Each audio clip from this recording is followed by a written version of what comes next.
back here at the Call of Duty Championship presented by Xbox. Game number 1 going in favor of T1 Daughters. Now game number 2, Search and Destroy on Warhawk, slowing things down a little bit outside of a run and gun game. And this is a great opportunity for SK Gaming to try to take one from T1 Daughters. SK Gaming, if you're just tuning in, fighting for their life. If they lose this, the winner of this group will be T1 Daughters and FaZe. That'll get seeded into our 16-team double elimination bracket going through the rest of the weekend. However, if SK Gaming does win this match against T1 Daughters, there will be a 3-way tie between SK Gaming, Trident, T1 Daughters, and FaZe. So big match on the line. It actually implicates a couple people or a couple teams, so we'll see how this one all pans out. However, T1 Daughters did take game number 1.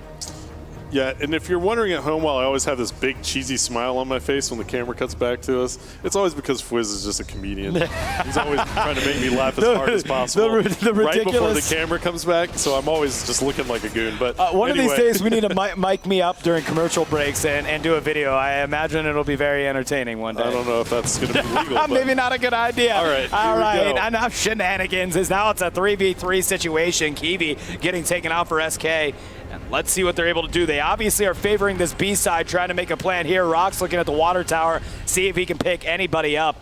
Cool, calm, and collected over here as Dens was able to get the first kill, taking out Kiwi. And now they're just trying to see if any of the if anybody from T1 Daughters will make a mistake. Yeah, Dens now, he's around the corner from Rox. Rox has the bomb here, and he is on the offensive side for SK Gaming. He's going to try and get this bomb down, but Dens and one of his teammates are right there. If somebody comes through post, that was Izzy that came through, picking up that kill. Now, Dens on your screen on the defensive side, picking up another one. So there you have it. That is going to be SK Gaming going down there to the Daughters in round number 1 of this S&D, map number 2 in this series. So Daughters continuing their prowess over. And there's the map count if you're just tuning in. It's at the top of their 1-0 lead again for T1 Daughters as they were able to win game number 1. Round number 1 going in favor of them as well as the German squad, and Kiwi and the lads were not able to pull that out as Raiden and Rox fell short. So now we're going to jump on with Damage here, who's going to try to get the B side again. It looks like we have another yet again B push going out here. This time T1 trying to make a move in here. Smoke screens are out. Issei watching the backside, making sure that he doesn't get taken out by anybody and making sure the flank is all covered. However, he does have the bomb, so with 2 down, it's only him, Issei, and Damage going up against a very tough SK squad in a 3v2 situation. Yep, so he's got the bomb in tow. Let's see what he plans on doing with that now. It is that 3v2, so Quickie, Rox, and Raiden alive for SK Gaming. You have Damage and Izzy. Looking at Trident Daughters, they have some serious "we got this" faces going on. Make sure you guys want to keep tweeting us to use the hashtag CODChamp. Send us a tweet. Maybe you'll be featured up here on the screen below. Go ahead, tweet at Call of Duty. As now we've got Issei going to try to make a move in here. Puts down the trophy system to protect him from any nades coming in. It's only Rox. Rox picking up a nice kill. It's a 1v1 situation. And there you have it as Damage comes up and takes care of business. T1 Daughters continuing their momentum 2 rounds into this Search and Destroy on Warhawk. And look at that confidence out of Damage right there to just jump around the fence corner. So I got this. Yep, picks it up. No big deal. 2-0 now in favor of Trident Daughters. And they're going to be moving on into this next side. SK Gaming is going to be on the offensive side, so we'll stay on board with them. Rock's going to be the bomb carrier for SK as they are favoring that B push. The B one's, it's a nice healthy push to go to. It's a little more longer lines of sight than A. A can get close quarter combat very quickly, so you have to usually move in there quick, go through SMGs. However, B's got longer lines of sight into Tin and Water Tower, and Rock's actually trying to take advantage of that. However, he's not able to see anybody, and Raiden's going to get dropped first thing, so it's a 4v3 situation in favor of T1. Yeah, and you know, as I'm going to switch around, look at Damage here. Damage is in this position where he's just kind of by himself, and there's nobody around in that area, but Kiwi is kind of stuck in American as well. So why don't we go ahead and try to jump on board with Kiwi. Oh, well, that's going to do it for Kiwi in American. He was kind of pinned in by himself, and meanwhile, Damage just kind of roaming around the map. Didn't really need to do anything as his teammates managed to pick that one up. So 3-0 now in favor of the Trident T1 Daughters. They are just running over SK, it looks like. Yeah, I kind of expected a little more moxie out of SK here, especially after close game number 1. I mean, it was no like absolute blowout. They had a good fight in there. We were only a couple point difference, and they're kind of letting T1 Daughters run away with this here on Search and Destroy. I mean, 3 consecutive rounds, you gotta make a stop here, especially if you've got T1 Daughters on offense. This is the time to turn things around. Well, there's first blood, and it's a trade as Rox goes down at the A-bomb site. Chilean goes down at the B-bomb site. We're on board with Izzy here for the Trident T1 Daughters, and he is going to go top semi, try to see if he can get a pick here in mid-street or at the gate. Nothing going on there, so he's actually making this A push. And I'm going to pull up the map. Looks like his team has full control of the A side right now. He does have a teammate in tow, and that's going to be Dens with him over at the A-bomb side. They could get an easy plan off here if they just went for it, but, you know, like us, you and us, or you at home and us here in the casting booth, we see what did you just say? We see what's going on. They don't. Yeah, so. it's much easier, right? Yeah. Issei going to get the bomb down, does have the trophy system as well to help him out. Damage is going to get taken out for T1 Daughters, making it a 3v2 situation with only Dens and Issei up for their squad. And you've got the 3 of the 4 members for SK Gaming trying to challenge this one. Now making a 2v2 there as Dens was able to take out Kiwi.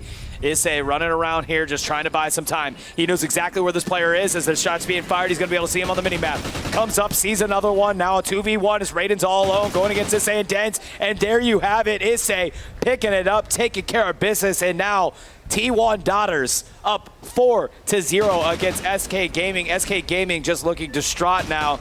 And you got to wonder if they even have a dog in this fight anymore. You know, and the skill coming out of the Daughters right now looks great. I feel like this is a team that can contend for this championship. This is a legitimate team. If they keep playing this way, dude, can you imagine if Australian team won? That would be really sweet. I would actually love to see that. I would love to see that. It would be so cool to see an Aussie team come through and win it for the Down Under squad. That'd be huge. That'd be huge. All the fans down there that have been following Call of Duty competitively for years. Yep. They're a great little community, and I think it would just be an amazing story. But you know, nonetheless, they've got a couple things they need to do first. They got a few obstacles in the way. Yep. A couple that a lot of us know about, so can't get ahead of ourselves. And but it here we go. starts with SK Gaming here. What they're trying to do is avoid a 3-way tie in the group play. If they beat SK again, they will book their ticket to the 16-team bracket double elimination that kicks off tomorrow. Right now, though, they're up 4-0 with a Game 1 win, trying to do another one in Game number 2 here in a 3v3 situation, round number 5, seeing if they can just maybe blow this out 6-0 and really just take care of SK Gaming. Yeah, and right now I'm on board with Chilean, and Chilean's watching mid-street, but, you know, it looks like they're playing so passive on the offensive round here. Look at what they're doing. I actually like this play a lot, even though Izzy just went down, so let's see what happens. I mean, I believe the bomb just has been planted, so they're actually gonna have to get that defused. Sorry, that's the T1 Daughters on the defensive side. So Kiwi now is gonna be the lone man left. He's got to manage to thwart any attack and defuse off this bomb. And there's one big kill for him. All he has to do is get away here and stay alive. And it's gonna be a 1v1, Kiwi versus Dens. And Kiwi going to try to square up against Dens and make it happen, and that was short-lived as Dens just picks him off here very easily. Time dwindling down, going to get the defuse, and now up 5-0. You think they're about to 6-0 him? I mean, this is just such a strong S&D performance, and the way Dens just played that, the way he just read what Kiwi was going to do. Did you like his moves? Well, he didn't even move. He didn't have to move. He sat at the fence and was just like, I know he's going to come running around. His lack of moves impressed you. Lack of moves. Yeah. Well, I mean, that was great. He anticipated exactly where Kiwi was coming from. He guessed right. I don't even think it was a guess. He just actually anticipated Raiden, based on experience. Don't look at the scoreboard, Raiden. Don't look at the scoreboard. Oh, man. Oh, no. That's when you got to make sure you don't hit that button. The donut cam. Yeah, the donut. It's never good, man. Might as well go get him a cup of coffee. It's okay. Raiden had a great, last round. He was hanging in there. But we're talking about this game now. Ruthless Fizz on the casting bike. I'm telling it like it is, man. He's 0-5. Raiden, you got to get a kill right now. All right. So, for the fans at home, you are watching the donut cam. Come on, man. Everybody, this is the last round. This is where you just really got to pull for T1 does. Yeah, this is it. So 2 down for T1 Daughters. SK looking like they might be able to get one round on the board. And now Raiden looking around, desperately trying to get this kill. Like a panther sneaking up on his prey. He just wants it, man. He just wants to get it. You can't find him. That player's gone now. Yeah. Just get him, Raiden. Go. Now I think there are maybe only two of them. Maybe Just Raiden's go. like, It's cool, man. Just challenge. Your teammates will forgive you. It's all good. Don't die here. It's very interesting watching Raiden play right now. I'm actually not going to lie. It's he's playing very passive. Yeah. Rightfully so with his situation. 14 seconds left on the clock. He's going to run out here. Is Raiden going to be able to find anybody? Dens has the bomb, so bomb is going down for T1 Doubters. They realize going back to Raiden. Yeah, that there has been a change. Now Raiden's going to try to make a move in. Do it! No, it's an assist! He got robbed. As an assist happens, his teammate taking it from him, and yep, he's not even going to get the defuse either. That's he's so mad. wrong. I'm sorry, man. It's like, this is not going Raiden's way, but in all fairness, his team did manage to get that one off, so that's a defuse for SK, puts them on the board here in this like S&D. Optic J right now. Is now 5-1 in favor of the Trident T1 Daughters. So SK managing to bring it back, and man, I don't want to be. Don't be that guy, Stro. All right, we're not going to watch him. I think that's why we're giving him stage fright. We're going to switch over on board with Issei of the T1 Daughters squad. They had a nice, clean 5-0. However, SK was able to take a round win there pretty impressively, and now it's going to be quite the comeback. We've seen many, many comebacks in our day on Search and Destroy of the team being up significantly and allowing another team to crawl back in. You've got to wonder if that's going to be SK Gaming and if they're able to do it. We'll see right now as we're on board with Rox here. He's taking some shots, going to hide away there. Doesn't get taken out. He is your bomb carrier there. And let's stick on board. Who do you want to switch to? You're getting antsy over there in the stay on board contest. with You want Rox to stay just on because he board has with the Rox? bomb. Yeah, he's got the bomb, and it looks like they're trying to make a move in there. Again, just try to get somebody picked off here before they make any moves in and get the bomb down. They're a little concerned of where everyone's set up. And nice shooting by Rox as he's able to get a good, clean kill there. And I believe he just took out Issei as Dens was able to register a kill as well. So it's a 3v3 situation. Oh, and there are players here. Yes, there are. People are starting to converge on B. 27 seconds left. Remember, it takes 5 seconds to plant the bomb. Chilean is right around that corner he's peeking at, and he's about to come through. And there you see Rox picking up a big kill right there. There is another player in post for SK Gaming, or excuse me, for the Trident Daughters. That's going to be Chilean in post. Oh man, they really are. Oh no. He's got 5 seconds to plant this bomb. Now they have to go for the kills. Yeah, they do. They absolutely do. What? Oh, man, they had the numbers game. They did. That was That had to have been some miscommunication right there. That was definitely some miscommunication. So T1 Daughters taking it out, winning game number 2 there. As you see the round-ending kill cam, winning 6-1. And now they are 1 game away from locking up. And I'm not going to say it. I'm not going to say it. I really don't want to say it, you know? Jelly.